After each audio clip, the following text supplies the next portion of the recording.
되세요. 제가 장례를 다 치렀습니다. 그 가족을 제가 잘 압니다. 잘 하는데 참 저는 안타까워요. 뭐냐면은 가지고 있지 않을 것을 가지고 있지 않은 것이 최선인데 가지고 있음으로 말미암아 그 큰 실수를 하게 됐다는 것이에요. 어떤 면에서 볼 때 우리 모든 사람이 다 마찬가지입니다. 가지고 있지 않은 것을 가지고 있음으로 말미암아 실패하고 실수하는 사람들이 상당히 많이 있어요. 베드로 마찬가지였습니다. 너무 자신감이 넘치는 거예요. 여러분, 예수님께서 베드로에게 물어보지 않습니까? 베드로야, 네가 나를 이 사람보다 더 사랑하느냐? 그렇게 물어보셨어요. 여러분, 예수님 보십시오. 베드로가 이전까지 말하기를 다른 사람이 다 버릴지라도 나는 버리지 않겠습니다 라고 말하니까 예수님께서 말씀하시기를 이 사람들보다 더 나를 사랑하느냐? 이렇게 물어보셨어요. 그때 베드로가 대답합니다. 내가 주님을 사랑합니다. 그렇게 말하고 있습니다. 다른 사람과 비교하지 않아요. 더 이상 비교하는 것이 아닙니다. 내가 예수님과 일대일의 관계 속에서 예수님 내가 사랑합니다. 그렇게 말하고 있는 것이에요. 참 정확한 대답을 했습니다. 여러분 잘 보십시오. 우리 사람들이 머리로 하나님 잘 안다고 하지만은 하나님 알지 못하고 살아갈 때가 얼마나 많은지 몰라요. 내가 정말 구원받았다라고 말하지만은 구원받지 못한 사람들이 얼마나 많은지 모릅니다. 제가 다음에 다시 얘기하겠습니다만은요. 오늘 성경 말씀 보십시오. 성경 말씀에 보시면은 우시아 왕이 죽던 해에 내가 본즉 그렇게 말하고 있지 않습니까? 오늘 성경 말씀이 이사야 몇 장입니까? 6장이에요. 1장에서 5장까지 말씀 보십시오. 얼마나 많은 말씀을 전합니까? 세상에 나가서 수많은 사람들에게 말씀을 전하기도 했고 수많은 사람들에게 저주하기도 했습니다. 화 있을진저 얼마나 많이 했습니까? 다른 사람이 전부 화가 있겠다는 겁니다. 그런데 자기는 빠졌어요. 지금까지 얼마나 하나님 말씀 전한다고 애 많이 썼습니까? 그런데 보십시오. 6장 말씀에 와서 비로소 우시아 왕이 죽던 해에 내가 본즉 주께서 높이 들린 보좌에 앉으셨는데 라고 말하면서 하나님의 모습을 발견하게 되었다. 이렇게 말하고 있는 것이에요. 다시 말하면 지금까지는 이사야가 하나님도 알지 못하고 큰 소리 친 겁니다. 하나님 알지 못하고 하나님 전한다고 애썼던 것이에요. 우리가 마찬가지입니다. 하나님도 알지 못하고 하나님 전하느라고 애쓰고 하나님 알지 못하고 예배하느라고 앉아있고 하나님 알지 못하고 살아가는 사람들이 얼마나 많은지 몰라요. 이사야 마찬가지였습니다. 근데 우시아 왕이 죽던 해라고 말하고 있어요. 학자들은 말합니다. 우시아가 누구냐 하면은 이사야의 사촌 형님이라 그렇게 말하고 있습니다. 바꿔 말하면 내 사촌 형님이 왕입니다. 내가 세상에 나가서 어떤 일을 하든 어떤 말을 하든 겁날 것이 없는 거예요. 왜입니까? 내 사촌 형님이 왕이잖아요. 든든한 배경이 있습니다. 요즘 말하면 백이 든든했습니다. 여러분 하나님 믿지 않아도 얼마든지 살 수 있어요. 바꿔 말하면은 하나님보다도 더 신뢰하는 것, 더 의지하는 무엇인가가 있다면 우리는 아직도 하나님 잘 알고 있지 못한 사람이에요. 여러분 세상 보십시오. 하나님 의지하지 않아도 될 만큼 건강한 사람들, 재물이 많은 사람들, 뒤가 든든한 사람들 이런 사람들이 얼마나 많은지 모릅니다. 그런 사람들이 자기의 건강 떨어지고 자기 재물 다 없어지고 자기 배경 다 없어지게 되면은 뭔가 붙잡아요. 이때 하나님 발견하게 되는 것입니다. 우리가 마찬가지입니다. 하나님보다 더 의지하고는 무엇인가가 있다면 이 시간 버리기를 바랍니다. 버려야 우리 비로소 하나님 알 수 있게 되는 것이에요.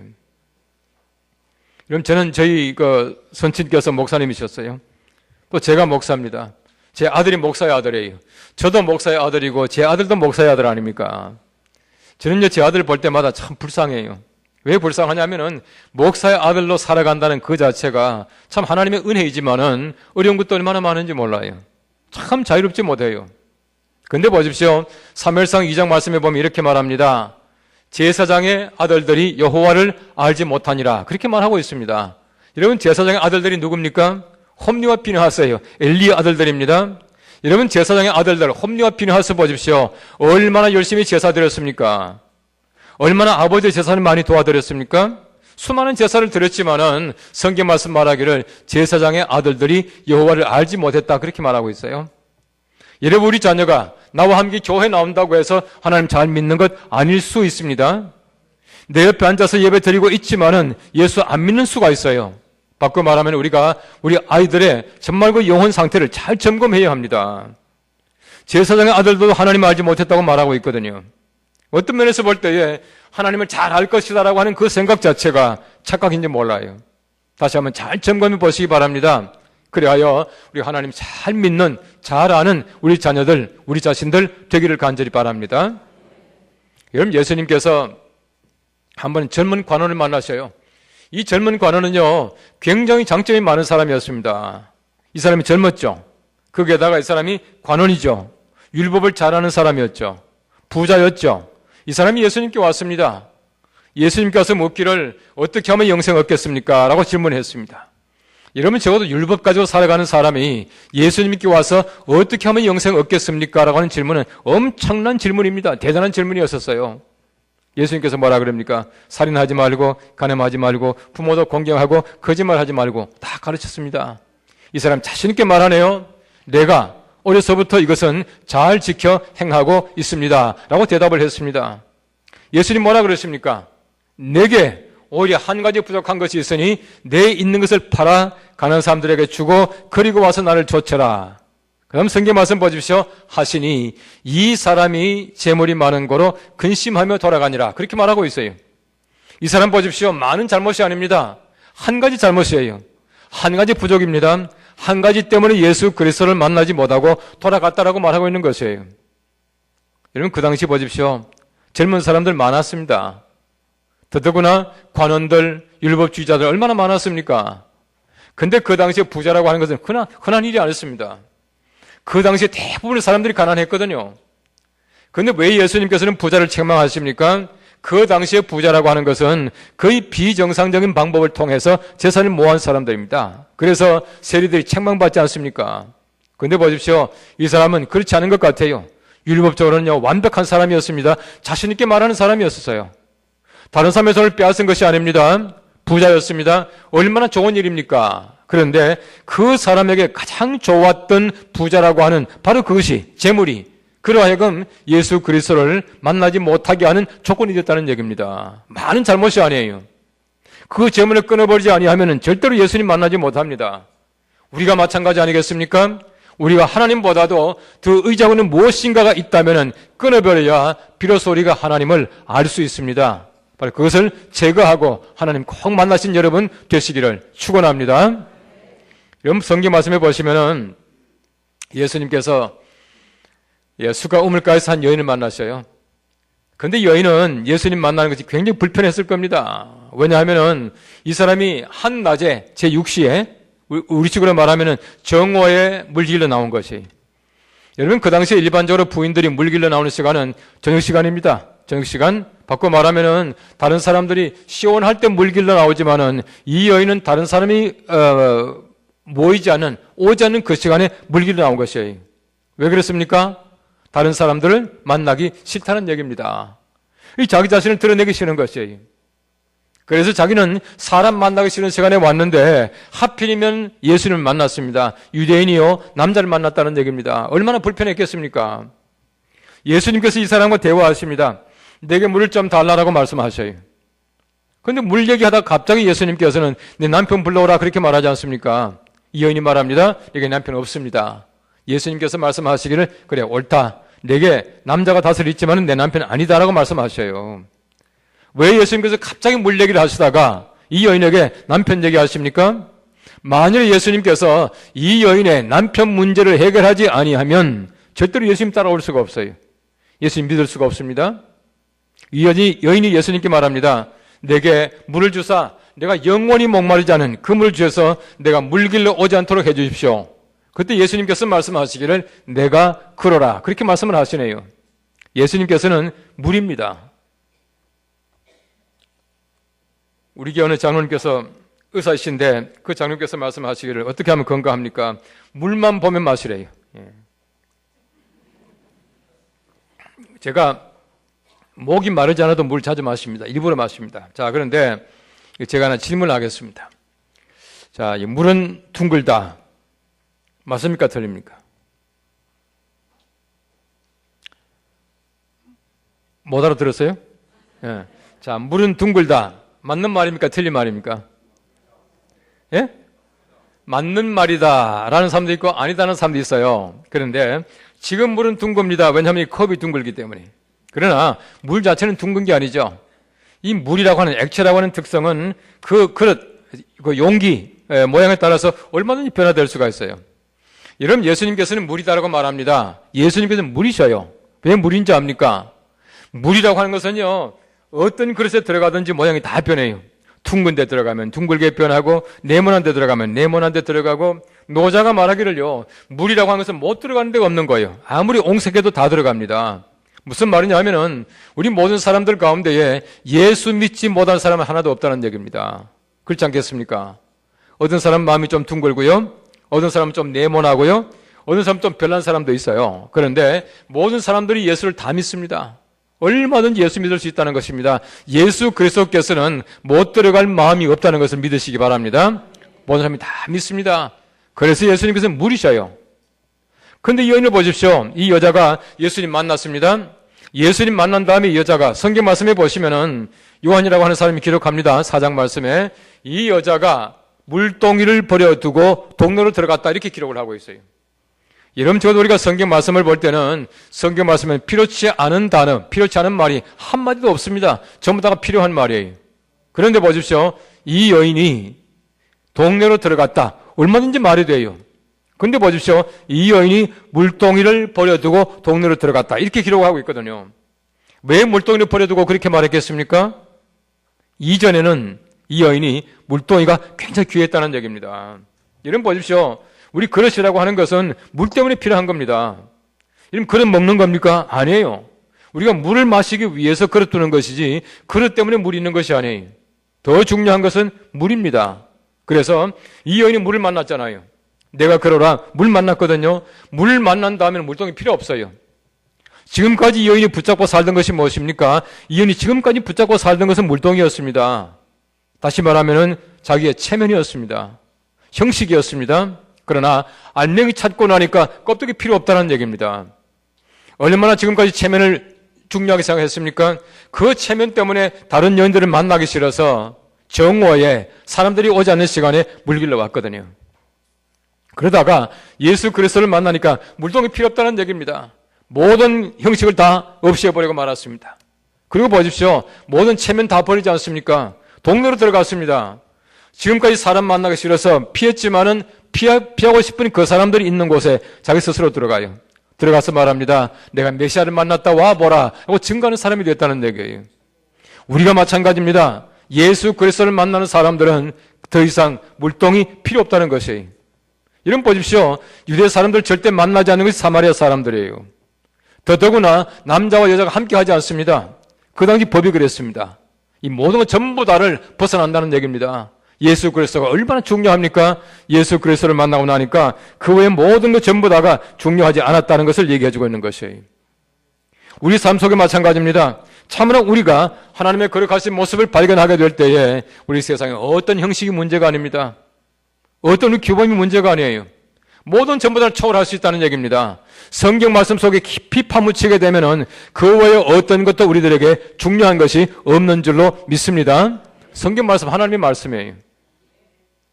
우리가 이제 10월달을 맞이해서 10월 마지막 주일은 이 종교개혁 기념주일이에요.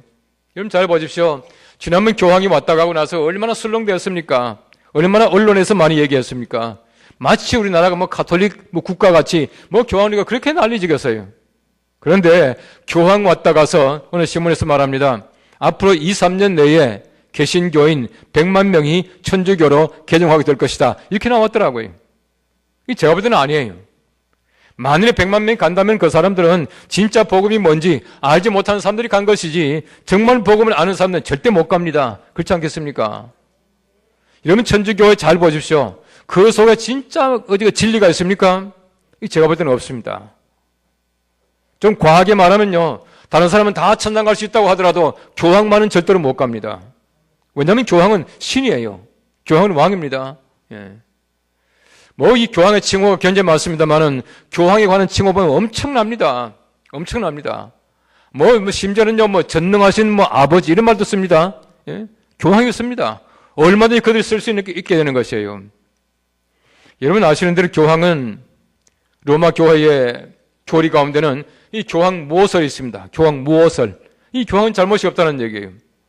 여러분 지난번 여러분 기억하실지 모르겠습니다만은 고난주간에 우리 교황 프란시스코가 평신부 앞에서 고해하는 장면이 신문에 이렇게 나왔습니다. 이 보신 분 계실 것이에요. 제가 볼 때는 넌센스입니다. 왜냐하면은 교황은 고해성사 하면 안 됩니다. 근데 왜 했습니까? 우리 교황이 이렇게 참 보통 사람이고 겸손한 사람이고 이걸 이제 나타내기 위해서 이제 사기까지 났단 말이에요. 이게 제가 볼 땐 참 잘못한 겁니다. 왜냐하면은 교황 모습 때문에 교황은 절대 잘못이 없습니다. 잘못이 없는 교황이 왜 고해를 합니까? 왜 용서를 빕니까? 용서 빌 필요가 없어요. 얼마나 지금 가톨릭 교회가 앞뒤가 안 맞는지 보십시오. 저는 가톨릭 교회를 욕하고 싶은 생각 전혀 없습니다. 그런데 우리 성경 말씀을 비춰볼 때에 우리 가톨릭 교회가 앞뒤가 맞지 않고 잘못된 것이 너무나 많이 있어요. 심지어 보십시오. 여러분 지난번에 왔을 때에 이 80만 명이 모아놓고 흔히 말하는 시복식 했죠? 시복식이 뭡니까? 많은 사람을 복자로 임명했다는 겁니다. 복자로 임명했는데 그중에 대부분의 사람들이 조상 제사 때문에 죽었던 사람들입니다. 제가 죽었다는 말은 좀 이상합니다만은 어쨌든 죽었던 사람이에요. 바꿔 말하면은 조상 제사를 반대하다가 죽었던 사람인데 이 사람들이 복자로 지금 시복했지 않습니까? 앞뒤가 안 맞는 얘기예요. 왜냐하면 지금은요 한국 천주교회가 조상 제사를 허용하고 있거든요. 다시 말하면 지금까지 조상 제사를 허용하지 않는 것 같으면 그 사람들이 순교입니다. 순교지만은 그 사람들이 순교를 당했다라고 말하지만은 지금은 한국 천주교회가 조상 제사를 허락하고 있지 않습니까? 허락하고 있는 그 일에 대해서 죽었으니까 제가 볼 때는 순교가 아니에요. 그 있거든요. 근데 웬 복자입니까? 얼마나 앞뒤 안 넘겨 보십시오. 여러분 로마 교회에서는 천주교회에서는 지금도 성모 마리아가 평생 동령녀로 살다가 승천했다 그렇게 말합니다. 그래서 동령녀 마리아 몽소 승천이라 말했습니다. 얼마나 앞뒤 안 맞는 말입니까? 이 성경 말씀 마태복음에 보시면은 예수님의 동생들이 나옵니다. 동생이 야고보, 요셉, 유다라 하지 않더냐 나오거든요. 이 성경 말씀 보시면 마리아가 예수님 동생들이 있었습니다. 그런데 성경 말씀에 의거하지 않고 마리아가 평생 동령녀로 살다가 승천했답니다. 이 성경 말씀에 없는 얘기예요. 거기다가 보십시오. 여러분 교황이 미안합니다만은 바티칸에서 자기 나라에서 조그마한 소울 탑니까? 아니에요. 큰 차 탑니다. 방탄차 탑니다. 근데 한국에 와서 왜 조그마한 탈 탑니까? 저는 그 도무지 이해가 안 돼요. 한국에 와서도 바티칸 타는 그런 차를 타야지 왜 조그마한 탈 탑니까? 한국 와서 왜 겸손한 척 하느냐는 거예요. 제가 볼 때는 그건 아니에요. 쇼예요. 이렇게 하면 안 된다는 얘기입니다.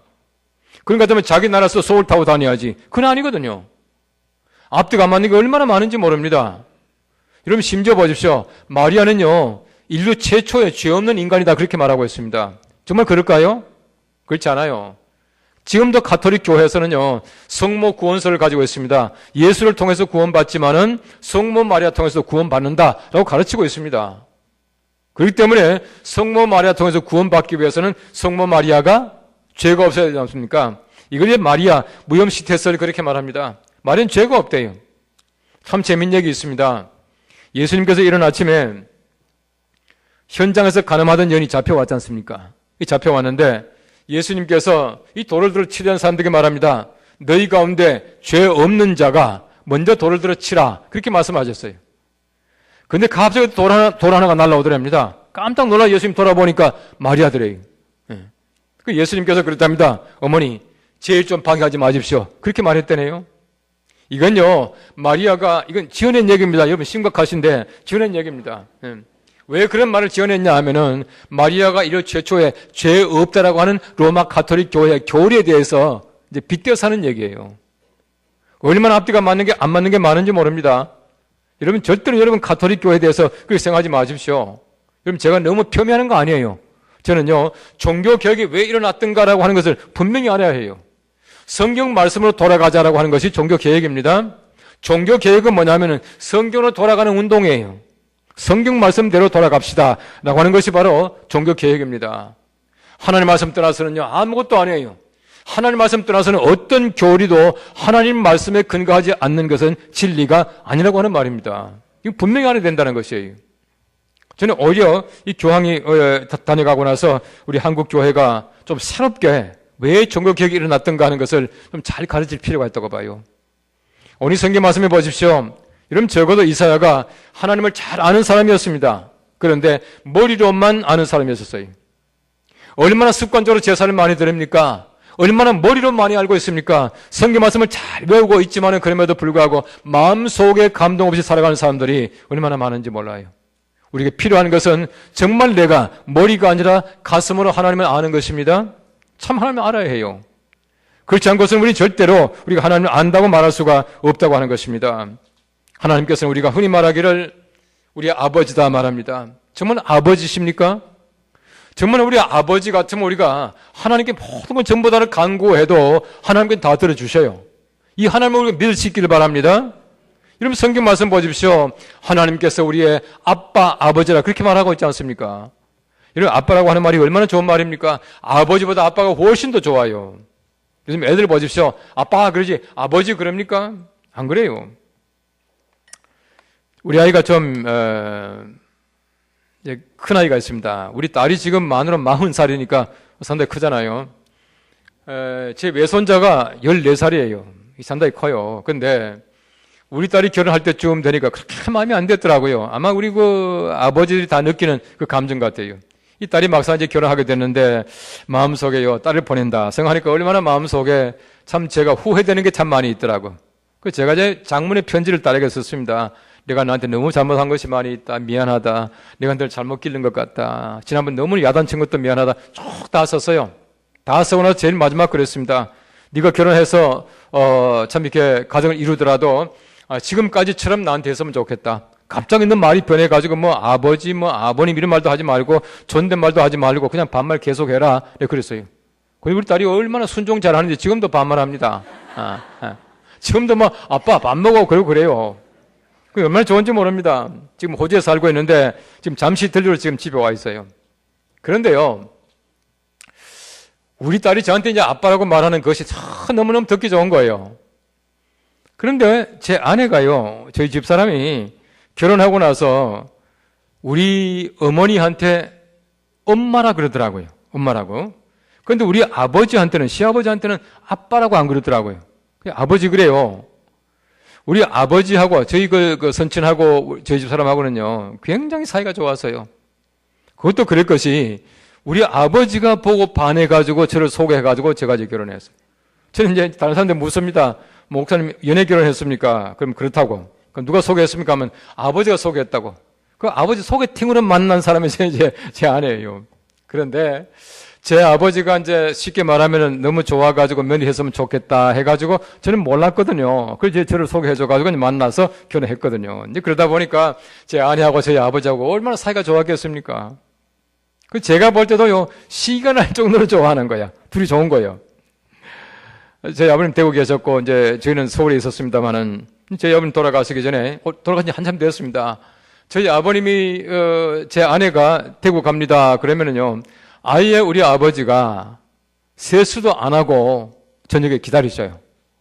제 아내가 가면요, 저희 아버지 손톱 다 깎아드리고, 발톱도 깎아드리고, 거기다 누워 계시면은 콜드 크림 마사지를 다 해드리고요, 나이트 크림을 다 발라드리고, 뜨거운 그 수건 가지고 와서 얼굴 다 닦아드리고, 우리 아버지가 그냥 주무셔요. 그래서 우리 아버지가 돌아가실 때에, 제가 이제 옆에서 이제 임종을 했지 않습니까? 임종을 했는데, 우리 아버지가 숨이 딱 끊어지니까 우리 사람이 쓰러지는 거예요. 제가 혼났습니다. 아버님 돌아가셨지. 우리 사람은 쓰러지지 않으니까 뭐 얼마나 혼난지 몰라요. 그 정도로 가까웠습니다. 그런데도 우리 아버지한테 아빠라 그러지 않더라고요. 아버지 그랬어요. 제가 이제 우리 그 아들이 결혼했는데, 우리 아들이 결혼하고 나서 우리 그 며느리가요, 또 이제 그 시어머니 아닙니까? 제 아내가 시어머니한테 엄마 그러더라고. 결혼하자마자 너무너무 듣기 좋은데, 저한테는 또 아빠라고 안 그래요. 그래서 제가 한 번 제 며느리한테 그랬습니다. 야, 너는 어떻게 해서 엄마한테는 엄마 그러는데 나한테는 어떻게 아버지 그러냐. 그러니까 우리 며느리가 눈치가 빨라가지고 왜 아빠라 그럴까요? 그러더라고요. 그랬으면 좋겠다. 내가 그랬어요. 그럴 때만 우리 며느리가 저한테 아빠라 그럽니다. 예. 그래서 저 이제 대전에 있거든요. 아빠 그런데요, 그 소리가 굉장히 듣기 좋아. 또 우리 딸이 저한테 아빠라고 하는 것보다도 며느리가 아빠라고 하니까 훨씬 더 정감이 있어요. 혹시 우리 젊은 분들 결혼하거든 시아버지한테 아빠 그래 보십시오. 점수 땁니다. 되게 좋아할 겁니다. 좀 어색하긴 하지만 굉장히 좋아요. 제가 이 말씀을 왜 드리냐면은, 여러분 성경 말씀 보십시오. 우리가 하나님을 아빠, 아버지라고 부르지 않습니까? 아빠라고 할 수 있는 권리를 가졌다는 얘기입니다. 아버지보다 아빠가 얼마나 좋습니까? 하나님께서 우리에게 아빠가 되시는데 정말 우리가 마음으로 하나님을 아빠라고 모시고 있느냐는 것이. 아빠 보시오 얼마나 좋습니까? 우리 모든 걸 전부 다 덜어주셔요. 우리 하나님 아버지께서는 모든 만물의 주인이시기 때문에 우리가 항상 모든 걸 다 가질 수가 있는 것입니다. 여러분 세상 보십시오. 모든 거 다 가지고 있지 않다고 하더라도 하나님 아버지만 소유하고 있으면 모든 거 다 가진 것이나 마찬가지입니다. 내가 세상의 모든 거 다 가지고 있습니다. 부유합니다. 지식도 있습니다. 명예도 있습니다. 지위도 있습니다. 다 가지고 있다고 말하지만은 우리가 하나님 아버지 빼놓고는 아무것도 아니에요. 여러분께서 정말 여러분의 하나님을 아버지로 모실 수 있게 되기를 바랍니다. 그런데 우리 하나님 아버지께서는 모든 걸 다 들어주시거든요. 우리 아이가 제가 이제 얘기하는 우리 아들이요. 이 가정얘기 자꾸 해서 미안합니다만은 이제 한국에 이제 제가 미국에 있다가 한국에 돌아와 가지고 근데 한국에서 이제 대학을 졸업하고 그다음에 이제 대학원까지 졸업하고요. 이 석사 공부를 하고 이제 박사 공부하러 미국에 갔어요. 미국 갔었는데 여러분 아시는 대로 이거 대학 다니다가 대학원 들어가면은 등록금이 굉장히 비싸잖아요. 지금부터 한 10수년 전인데 우리 아들이 그 당시에 등록금이 대학원 들어가니까 한 500만 원 가까이 되더라고요. 이 적은 돈이 아니잖아요. 그런데 우리 아들을 만날 수가 있나요? 요즘 젊은 애들 다 마찬가지입니다. 늦게 들어와요. 늦게 들어와서 늦게 나가요. 또 저 같은 경우는 일찍 자야 되고 그리고는 또 저는 새벽까지 일찍 나가요. 눈만 뜨면 교회 나가니까 얼마나 빨리 나갑니까? 우리 애를 만날 수가 없네요. 어디서 만나냐 하면은 주일날 교회에서 만납니다. 뭐 다른 교인들하고 비슷해요. 그 이제 주일날 교회에서 만나면 야 잘 있었냐 너 오랜만이다 뭐 너 아들 맞냐 이러면서 이제 우리 아들하고 저는 하이파이브 하거든요. 박수 한번 딱 치고는 이제 끝나는 거예요. 만날 수가 없으니까 우리 아들이요 500만 원짜리 등록금 고지서를 이 프린트에 뽑아가지고 책상에 올려놓은 거예요. 올려놓고는 뭔가 못 만나니까 쪽지 하나 적어놔야 되잖아요. 메모해놔야 되지 않습니까? 쪽지를 적어놨어요. 제가 아침에 일어나가지고 새벽에 교회 나가다가 그 쪽지 보고요 얼마나 웃고 나가는지 몰라요. 그 쪽지에 긴 말이 필요 없더라고요. 딱 넉자요. 아빠 내줘 딱 넉자요.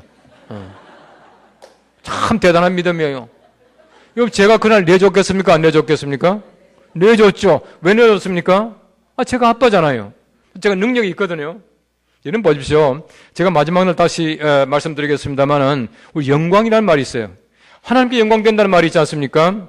영광이라고 하는 헬라말, 독사라고 하는 말인데 이 독사라고 하는 말의 뜻이 뭐냐 하면은 인정하다는 말입니다.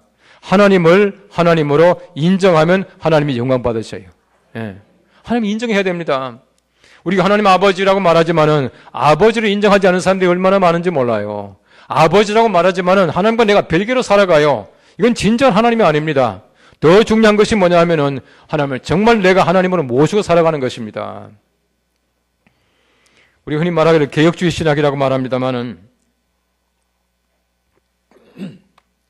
개혁주의에서는요 신앙이라고 하는 말을 세 가지 단어를 가지고 해석합니다.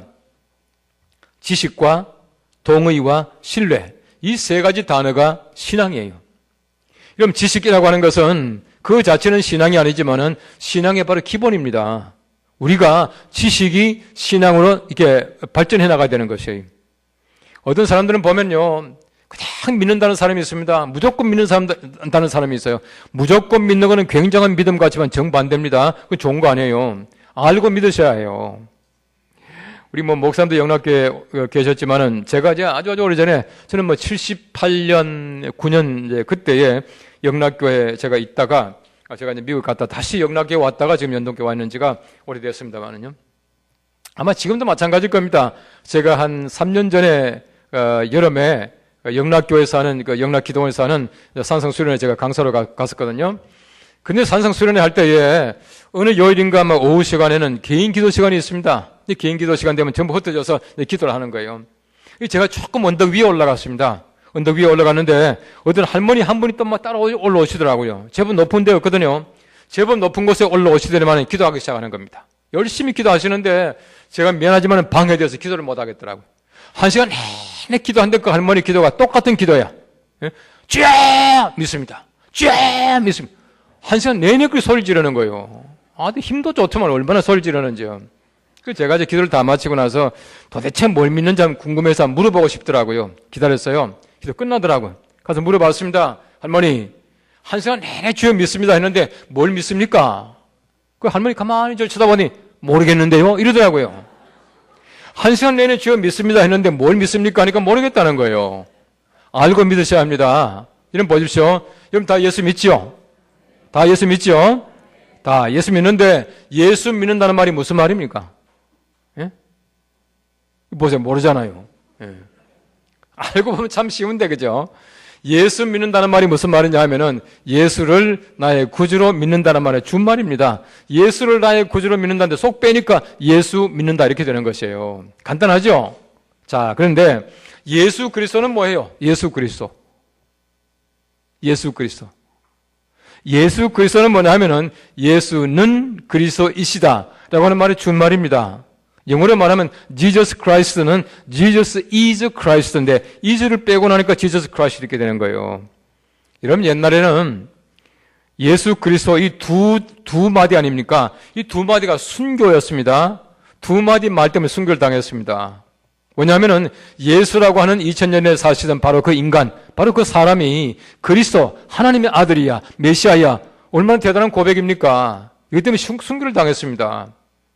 여러분 사실은 예수 그리스도라고 하는 그 말이 굉장히 중요한 말입니다. 이런 복음성가 가운데서 예수는 그리스도 있죠. 예수는 그리스도잖아요. 바꿔 말하면 우리 예수라고 하는 것은 굉장히 중요한 이름인데 여러분 성경 말씀 보십시오. 얼마나 많은 이름들이 나옵니까? 근데 가장 중요한 이름은 예수라는 이름, 그 외에 어떤 것도 중요한 이름이 없어요. 제가 한번 질문하겠습니다.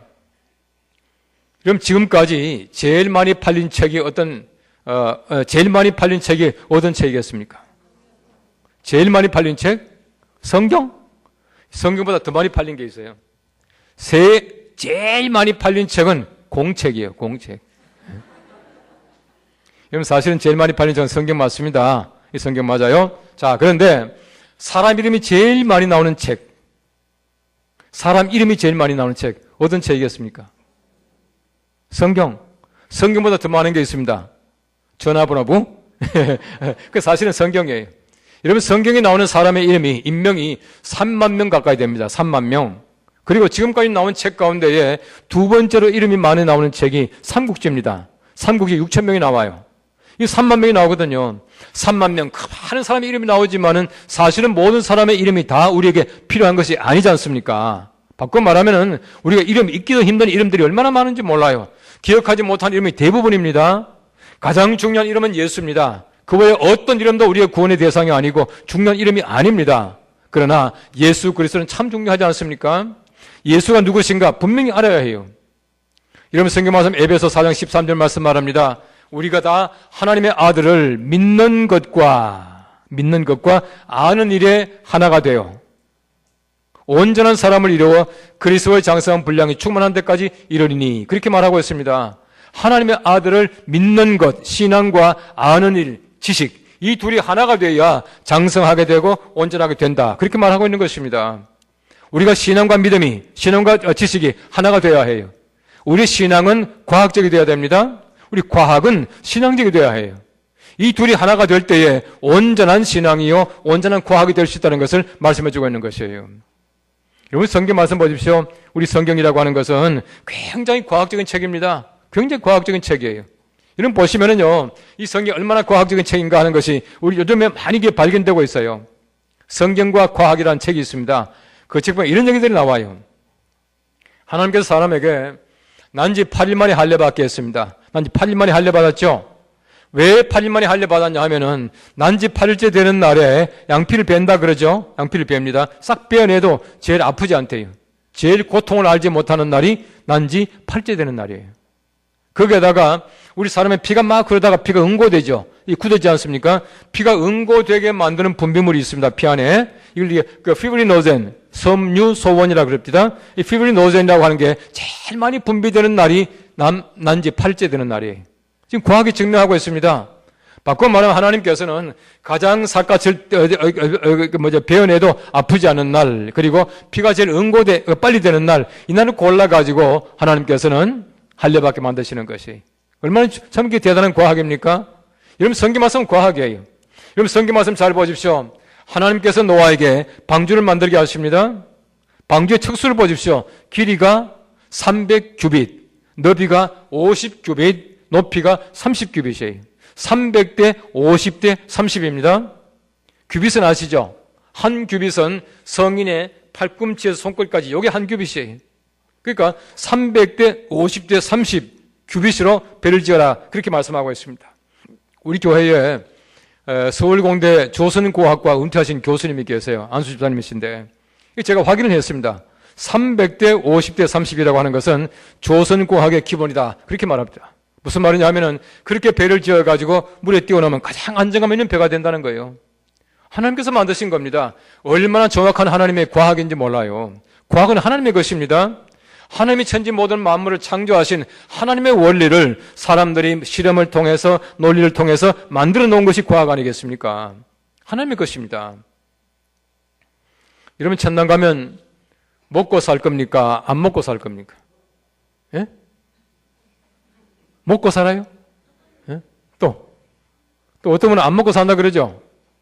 그런데 안 먹고 사실 분은 안 먹고 사세요. 저는 먹고 살 겁니다. 왜 그러냐면은 하나님 나라 가면 먹습니다. 여러분 계시록 2장 말씀해 보시면은 이제 승리한 자들, 이기는 자에게 주시는 말씀이 있습니다. 생명나무의 과실을 먹게 하리라 이렇게 말하고 있습니다. 하나님 나라에 가게 되면 생명나무 과실을 먹습니다. 여러분 요한계시록 22장 말씀 보십시오.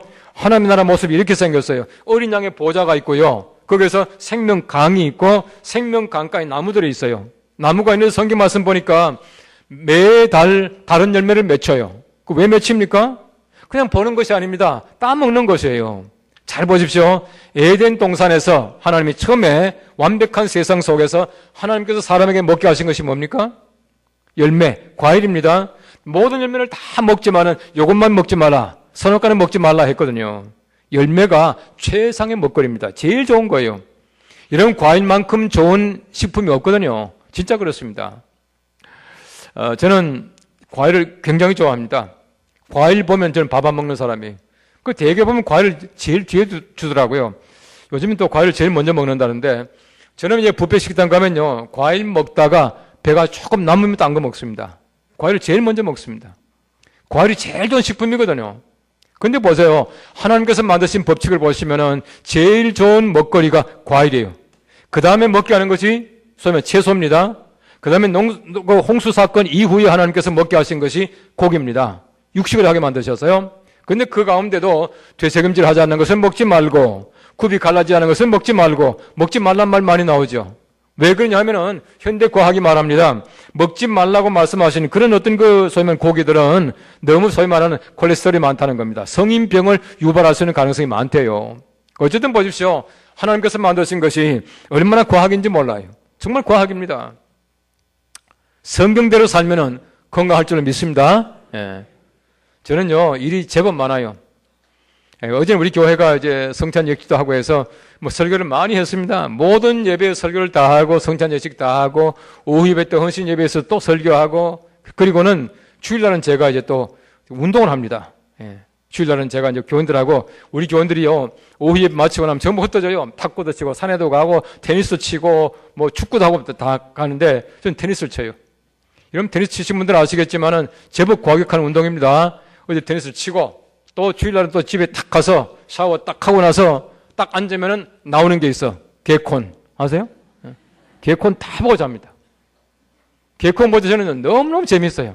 왜 재밌냐 하면은 아무 생각 없이 보잖아요. 재밌고. 그러니까 주일날요 딱 보고 자면은 월요일 아침에 빨딱 일어납니다. 이번 한 주간 동안 우리 특별 새벽 기도의 기간이에요. 새벽 기도 인도합니다. 내일도 물론 인도할 겁니다. 이러고 살아요. 오늘 닭거리 목사님이 저보고 식사는 많이 안 한다 하는데 진짜 저는 조금밖에 안 해요. 또 더구나 저는 밥을 잘 안 먹습니다. 오늘도 보니까 먹을 게 많아가 밥을 안 먹거든요. 딴 건 먹거나 밥 먹으나 마찬가지인데 단백질, 탄수화물도 조금만 먹으면 되거든요. 근데 보십시오. 사람들이 너무 지나치게 먹는 것도 좋은 것 같지 않아요. 이런 하나님께서 우리에게 주신 식품들이요. 얼마나 좋은지 모릅니다. 하나님께서 우리에게 주신 것이 부족한 것이 없습니다. 우리가 먹으면은요, 뭐든 다 좋은 거예요. 사람에게 필요한 것은 하나님께 다 주셨어요. 참 묘합니다. 그렇기 때문에 우리가 하나님 말씀대로 살아가면 건강할 줄로 믿습니다.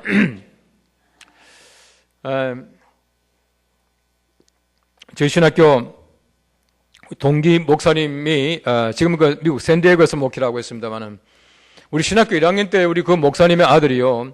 천호동 가까이서 집이 있었습니다. 그 다리 건너서 이제 광나루 학교 다녔는데 그런데 그 목사님의 둘째 아들이요. 갑자기 없어진 거예요. 동네에서 놀다가. 뭐 동네에서 놀다가 없어지는 아이를 찾느라고요. 부모는 완전히 미친 사람 같아요. 공부가 뭡니까? 뭐 공부도 못하죠. 그 당시만 하더라도 우리가 뭐 얼마나 참 가난했습니까? 그러니까 뭐 우리가 돈이 없으니까 뭐 우리 뭐 친구가 뭐 그 아들 차들 돌아다닌다는데 뭐 돈도 좀 못 도와주고 우리는 기도만 하는 겁니다. 얼마나 그때 기도를 열심히 했는지 저는 지금도 그 목사님의 아들의 이름을 기억하고 있어요. 정윤이. 얼마나 열심히 기도했는지. 근데 그 정윤이라는 그 아이가요. 동네에서 잃어버린 지 보름 만에 언제 갔는지 평택 공원에 찾아왔습니다. 평택에서. 찾아왔지만은 집에 왔다고 모든 게 다 해결되는 게 아니네요. 일주일 동안 이 아이가 집에 왔지만은요, 밥을 잘 안 먹더랍니다.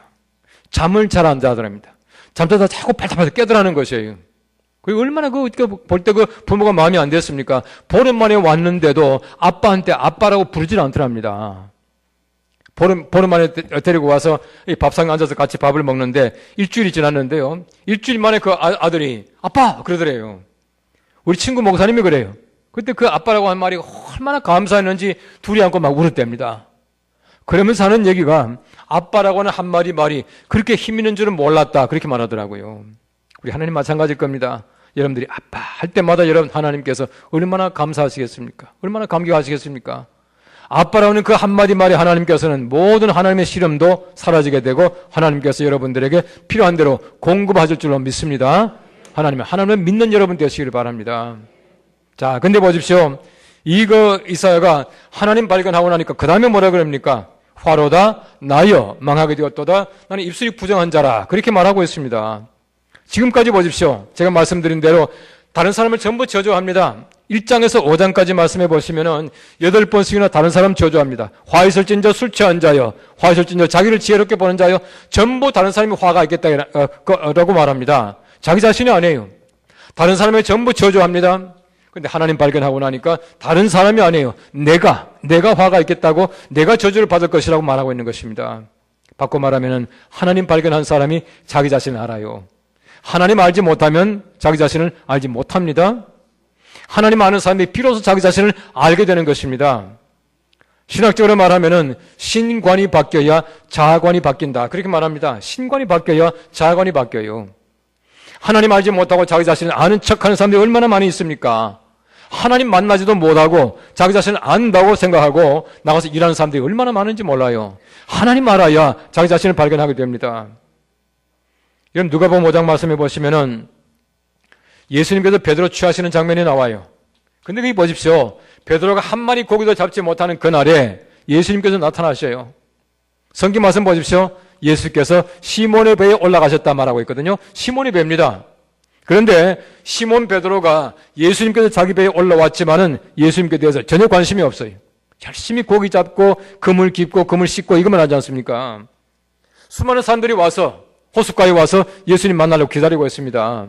그런데 아침부터 왜 저렇게 많은 사람이 왔을까? 궁금하지도 않아요. 얼마나 자기 일에 열중했는지 모릅니다. 예수님께서 말씀하셔요. 깊은 곳에 가서 그물을 내리라. 어떤 분이 말합니다. 베드로가 예수님 말씀에 순종해서 그물을 내렸더니 많은 고기를 잡았다. 그렇게 말하더라고요. 그런데 원래 원문 성경 말씀을 보시면은 그런 뜻하고는 조금은 달라요. 무슨 말이냐 하면은 예수님께서 베드로에게 말합니다. 베드로야, 내 그물 전부 다를 내려보아라 말씀하셨어요. 영어로 말하면은 throw your nets, 복수를 말합니다. 근데 베드로가 말합니다. 예수님, 이미 다 그물 다 씻었습니다. 다 기웠습니다. 끝났습니다. 그러나 예수님 말씀하시니까 내가 말씀에 의지해서 내가 그물 하나만 내려보겠습니다. 그 뜻이. 베드로가 말합니다. I throw a net. 하나만 내리겠습니다. 그물 하나만 내렸지만 얼마나 많은 고기를 잡습니까? 많은 고기를 잡았는데 그 고기가 보십시오. 엄청나게 많이 잡아가지고 2배에 가득 차게 되었다. 그렇게 말하고 있어요. 이게 하나님의 수학입니다. 하나님의 산수예요. 얼마나 묘한지 몰라요. 참 하나님의 산수는 묘합니다. 1 더하기 1은 2가 아니고 얼마나 많은지 몰라요. 이러면 그물 하나를 잡았지만 거기에다가 2배 가득 차게 되었다. 이게 하나님의 수학이거든요. 하나님께는 엄청나게 많은 걸 주십니다. 내가 나눌 때에 두 사람 다가 풍족할 수 있도록 만들어주는 것이 하나님의 수학, 하나님의 계산 방법이에요. 어떤 회사에서요, 여직원 한 사람을 뽑게 됐는데 마지막으로 이제 3사람이 남았답니다. 3사람이 이제 면접하게 됐는데 아주 재밌는 문제를 줬어요. 1 더하기 1은 무엇인가? 아주 기발한 대답을 해봐라 그랬습니다. 첫째 사람이 말합니다. 1 더하기 1은 2입니다. 왜 2냐? 항상 우리가 계산을 철저하게 해야 됩니다. 계산이 잘못되게 되면 회사가 흔들리게 되고 절대 좋은 게 아닙니다. 항상 모든 일을 정확하게 해야 됩니다. 야, 너 진짜 좋다. 그 생각 좋다. 둘째 사람 말합니다. 1 더하기는 1입니다. 그래서 어떻게 1이냐? 1 더하기 1은 1인데 왜냐하면 물 한 방울에다가 물 한 방울 합치면 한 방울 아닙니까? 우리 회사라고 하는 것은 모든 사람이 하나 되는 게 참 중요합니다. 모든 사람이 하나 되어야 생산성도 높아지게 되고 우리 서로 함께 친교하면서 좋은 회사 만들 수 있습니다. 야, 그 말도 참 좋다. 잘했다. 셋째 사람 말했습니다. 1 더하기는 뭐냐? 1 더하기는 왕입니다. 그랬대요. 1 더하기 1때 어떻게 왕이냐? 그렇게 말하니까 1 더하기 1 해놓고 옆을 뒤집어 놓으면 임금 왕자가 됩니다. 그렇게 말하더라는 거예요. 얼마나 기발합니까? 야, 진짜 기발하다. 그렇게 말했대요. 그래 놓고 세 사람 중에서 한 사람을 뽑았답니다. 어떤 사람 뽑은지 아세요? 예쁜 사람 뽑았대요. 이게 세상 사람들의 방법입니다. 여러분 예수님 보십시오. 하나를 둘을 만드는 것이 예수님의 계산법이에요. 이런 베드로가 많은 고기 잡게 될 때 말합니다. 주님 나를 떠나서서 나는 죄인으로소이다 말하잖아요. 이전까지 예수님을 자기는 주님이라고 부르지 않았습니다. 예수님을 주님이라고 부른 때가 언제입니까? 많은 고기를 잡게 됐을 때 베드로가 말하기를 주님이라고 말을 해요. 바꿔 말하면 많은 고기 가운데서 고기를 본 것이 아니라 예수 그리스도를 본 것이에요. 예수님 발견하니까 말합니다. 내가 죄인입니다 라고 말하게 되는 것입니다. 예수님 발견하게 되니까 자기 자신을 발견하게 되고 자기 자신을 발견했는데 자기 자신의 죄인된 모습을 고백하게 되었다는 것이에요. 누구나 마찬가지입니다. 예수님 알아야 내 자신을 알고 하나님 알아야 내 자신을 아는데 한결같이 내가 내 자신을 아는 것은 죄인입니다. 화로다 나요. 내가 죄인입니다. 이렇게 말했다고 하는 것이에요. 여기가 바로 하나님께서 원하시는 것입니다. 내가 내 자신의 죄를 고백하게 될 때에 비로소 하나님께서는 우리를 쓰셔요. 이전까지 절대로 쓰시지 않습니다. 여러분 보십시오. 다윗이라고 하는 사람이 엄청난 죄를 지었죠. 그러나 우리 사람들이 볼 때는 엄청난 죄지만은 여러분 그 당시에 왕권 시대인데 왕이 뭐 여자 하나 데리고 왔다고 해서 큰 죄가 아니에요. 그렇지 않겠습니까? 솔로몬 보십시오. 여러분요 후궁들이 2,000명이었는데요. 그런데 다윗이 뭐 다른 여자 하나 더 데리고 왔다고 해서 큰 죄겠습니까? 그럼에도 불구하고 하나님 앞에서 보니까 엄청난 죄를 지은 거예요. 우리의 아내를 취했습니다. 7계명을 범한 것이에요. 우리아를 전방에 보내 죽게 했습니다. 6계명을 범한 것이에요. 엄청난 죄를 지었죠. 여러분 시편 51편 말씀 보십시오. 내가 내 어머니의 태중에 있을 때부터 내가 죄로 말미암아 잉태되었습니다 라고 고백하지 않습니까? 하나님 내가 간음죄를 지었습니다. 사람 죽였습니다. 이게 아니에요. 더 중요한 것이 무엇이냐 하면은 내가 어머니 뱃속에 있을 때부터 이미 죄로 말미암아 잉태되었습니다 라고 말하고 있는 것입니다. 바로 이 죄의 쓴뿌리를 고백하는 것이에요. 우리가 마찬가지입니다. 내가 죄를 고백할 때에 어떤 하나하나의 죄가 아니라 내 죄의 쓴뿌리를 고백할 수 있게 되기를 바랍니다. 이것이 바로 하나님께서 우리에게 주시는 은총이에요. 회개케 하는 은총입니다. 그러면 성경 말씀해 보시면은 성령을 모독하는 죄는 사하심을 받지 못한다 그랬어요. 옛날 성경 보시면은 성령을 회방하는 죄 그렇게 말하고 있어요. 여러분 성령 회방하는 죄가 어떤 죄일까요? 어떤 분이 말하기를 이 성령 회방죄는 예배 방해하는 죄다 이렇게 말하더라고요. 이 제가 볼 때는 아니에요. 왜 아니냐면은 여러분 사도 바울을 잘 보십시오. 이 사도 바울이 예배만 방해했겠습니까? 예수 믿는 사람들을 얼마나 많이 잔해했습니까? 얼마나 많이 박해했습니까? 그러나 바울이 구원받지 못했겠습니까? 절대 아니에요. 예배 방해했던 건 아니고요. 성령을 회방한다라고 하는 것은 이렇습니다. 잘 들으세요. 성령은 회개케 하는 영입니다. 회개케 하는 영. 성령께서는 회개케 하는데 회개케 하지 못하게 회방하는 것. 무슨 말입니까? 회개하지 않는 죄예요. 회개한 죄는 다 사함받습니다. 그러나 회개하지 않는 죄는 절대로 용서받지 못한다는 얘기입니다. 제가 아주 오래전입니다. 1979년도 같아요. 제가 영락교회 이제 전도사 때인데요. 그때에 요즘과는 달라서 그때는 핸드폰도 없잖아요. 겨울에 아주 다급한 전화가 왔습니다. 제가 잘 아는 어느 가정에서, 제가 홍은동에 있는 그 가정인데요. 그 문화촌 있죠. 그쪽 가정인데, 그 가정에서 전화가 왔는데, 빨리 신촌 세브란스 병원에 와달라는 거예요. 가보니까 기가 막혀. 너무너무 기가 막히니까요. 입이 딱 벌어지는 것이 기도가 안 나오더라고요. 이런 일입니다. 근데 그 가정이 전통적인 이제 한옥, 그 한국식 집입니다. 한옥이라고 하는 것은 부엌이 좀 이렇게 내려가 있죠. 부엌이 좀 이렇게 내려가 있고요. 그 다음에는 이제 부엌에 보면 이만한 이제 겨울이 되면은 이제 검정 그 왜 조선 솥 끌어놓고 밑에 불을 떼놔요. 그럼 물도 끓고 방도 따뜻하고 이렇게 하는 거예요. 그 집에 고양이가 새끼를 낳았습니다. 이 고양이를 새끼를 낳게 되니까 이제 고양이 춥다고 그 부뚜막에다가 이제 고양이를 갖다 놓은 거예요. 근데 그 어머니가 외출하고 없었습니다. 그 집에 큰아들이 4학년이요. 작은 아들이 초등학교 2학년이에요. 2학년인데 엄마가 밖에 나고 없는 사이에 작은 아이가 그 작은 아들 제가 얼마나 마음에 그때 참 그때 이제 기도를 열심히 했던지 지금도 그 이름 기억해요? 그 아이 이름은 창범이에요. 창범이. 근데 그 아이가 이제 집에서 그 방에서 나올 때는 요만한 쪽문 있죠. 문고리 이렇게 있지 않습니까? 문고리를 싹 뺏기고 밀고 나오다가 밑에 떨어졌어요. 떨어졌는데 이 조선 소치라고 하는 게 큰 소치인데요. 이 조선 소치라고 하는 게 뚜껑이 딱 맞는 게 아니에요. 뚜껑이 좀 전기가 생기면 슉 미끄러지잖아요. 애가 떨어지면서 뚜껑이 밀려나가면서 그 아이가 물속에 들어간 거예요. 가보니까요. 그 아이가 요 얼굴, 요 머리 부분만 빼놓고는 온 몸을 물에다가 삶아서 끄집어내 놨더라고요. 어머니가 없는 사이에 이제 일이 벌어지게 되니까 4학년짜리 그 형이 뭘 알겠습니까? 동생이 뜨겁다고 하니까 집에 들어오니까 그 어머니가 들어오니까 찬물만 껴안고 있더라는 거예요. 찬물만. 기가 막히죠. 세브란스 병원에 데리고 왔는데 의사가 하는 말이 두던지 데려가든지 마음대로 하세요. 그러더랍니다. 기가 막히잖아요. 제가 이제 가보니까 의사 선생님이요. 할 게 아무것도 없대요.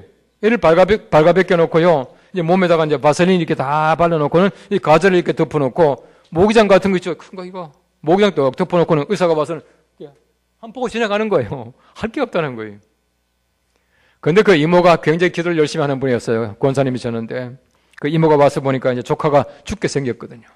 죽게 생겼으니까 어떡합니까? 기도하면서 계속 그 이모가 말합니다.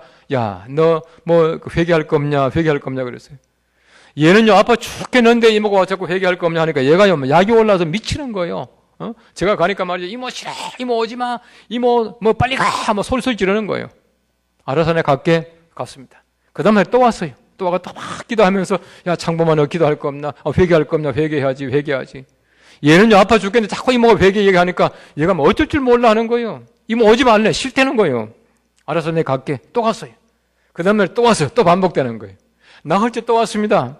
나흘째는 죄가 없었어요. 죄가 없었는데 그 이모 하는 얘기입니다. 나흘째 또 가가지고 기도하고 나서 야, 창범아 나 회개할 거 없냐 하니까 이모 나 회개할 거 있어. 그러더라는 거예요. 얼마나 감사합니까? 그 이모가 정말 이제 울면서 함께 기도하는 겁니다. 근데요, 초등학교 2학년짜리 아이가 뭘 그렇게 뭐 대단한 죄 지었겠습니까? 그런데 그 아이가 회개하는데 가만히 들어보니까 전부 다 어른들이 볼 때는 장난이에요. 골려준 거, 때려준 거, 옛날에 그랬잖아요. 뭐 고무줄 잘라 먹은 거, 전부 그런 거예요. 어른들이 볼 때는 장난 같지만 이걸 전부 다 회개하더랍니다. 30분을 갖다 회개하더라는 거예요. 놀라운 일 아닙니까? 그게 뭐 얼마나 감사합니까? 감사기도 다 마쳤어요. 다 마치고 나서 이젠 됐다. 죽어도 괜찮겠다. 천당 가겠다 했는데 그 다음날 오후에, 그날 오후에요. 의사가 왕진을 온 거예요. 의사가 왕진을 와가지고요. 눈이 이만해진 거야. 깜짝 놀란 거예요. 세상에 말이죠. 있을 수 없는 일이 벌어지게 된 거예요. 의사가 보니까 3살이 돋아나기 시작하는데 의사들이요. 이런 일 본 적이 없다는 거예요. 그 아이가 3살이 매일같이 돋아나는데요.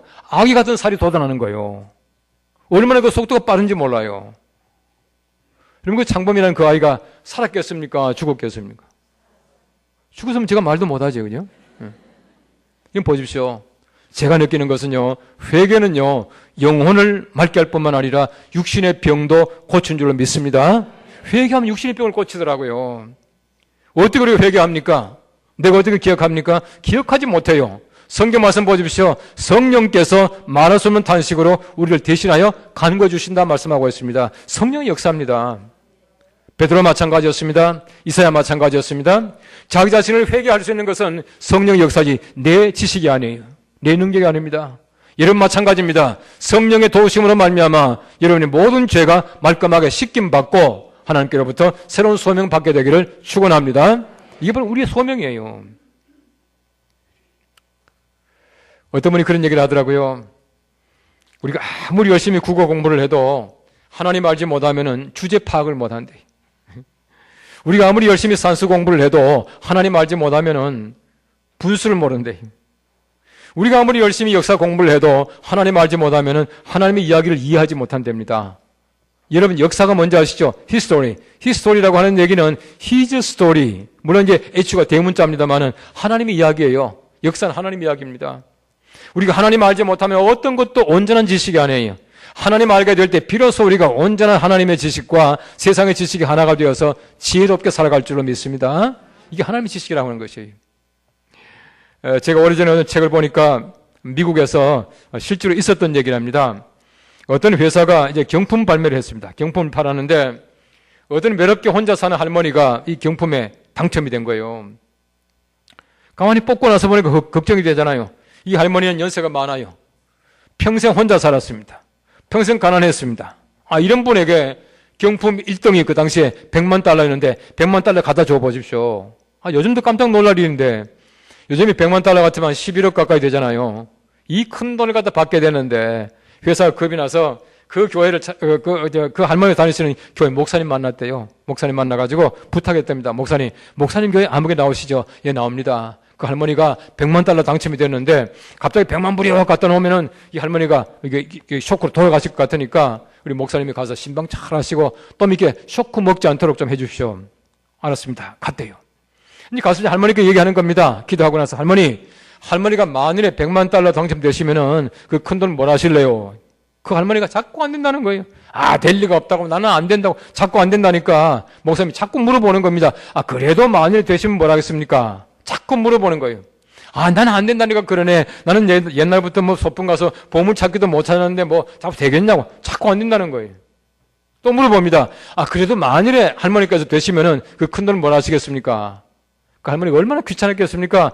귀찮은 김에 할머니께서 그렇게 말했답니다. 만일에 내가 당첨되면 반 뚝 잘라서 목사님 드릴게요. 그랬대. 근데 목사님이 그 말 듣자마자 까물쳐버리더래요. 졸지 50만 불이. 이런 보십시오. 우리가 우리 자신들을 알지 못하면 절대 다른 사람에게 도움이 안 됩니다. 여러분 성경 말씀 잘 보십시오. 하나님을 발견하고 내 자신을 발견한 이사에게 하나님께서 비로소 묻습니다. 내가 누구를 보내며 누가 우리를 위해서 갈고, 그렇게 말씀하지 않습니까? 이전까지는요, 내가 아무리 열심히 일했다고 하지만은 하나님의 일이 아니었던 겁니다. 하나님께서는 지금까지 했던 모든 말들, 모든 일들 다 무효화하자, 없던 걸로 하자, 다시 시작하자, 이렇게 말씀하는 겁니다. 왜요? 하나님을 알고 자기 자신을 알아야 비로소 하나님께서는 소명도 발견할 수 있도록 만들어 주셔요. 어떤 학자가 말합니다. 내가 누구를 보내며 누가 우리를 위하여 이게 제일 중요하답니다. 여러분 세상에 보십시오. 얼마나 많은 사람이 갑니까? 얼마나 많은 사람들이 일하고 있습니까? 얼마나 많은 사람이 외치고 있습니까? 그런데 정말 하나님을 위해서 일하는 사람, 하나님 위해서 외치는 사람, 이 사람을 주님께서 찾고 계시다는 얘기예요. 그러면 세상에 보십시오. 자기 감정 가지고 외치는 사람들이 얼마나 많은지 몰라요. 내 경험 가지고 전하는 사람들이 얼마나 많은지 모릅니다. 하나님도 제대로 알지 못하고 자기 자신 발견하기도 못하고 이게 하나님의 소명이라고 생각하고 착각하고 일하는 사람들이 얼마나 많은지 모릅니다. 우리 하나님 잘 알 때에 비로소 하나님께서는 내 자신을 하나님과 더불어 알 수 있게 만들어 주셔요. 내가 내 자신을 발견하게 되고 내가 죄인입니다 고백하게 될 때에 하나님께서는 내가 누구를 보낼고 그때 비로소 보내셔요.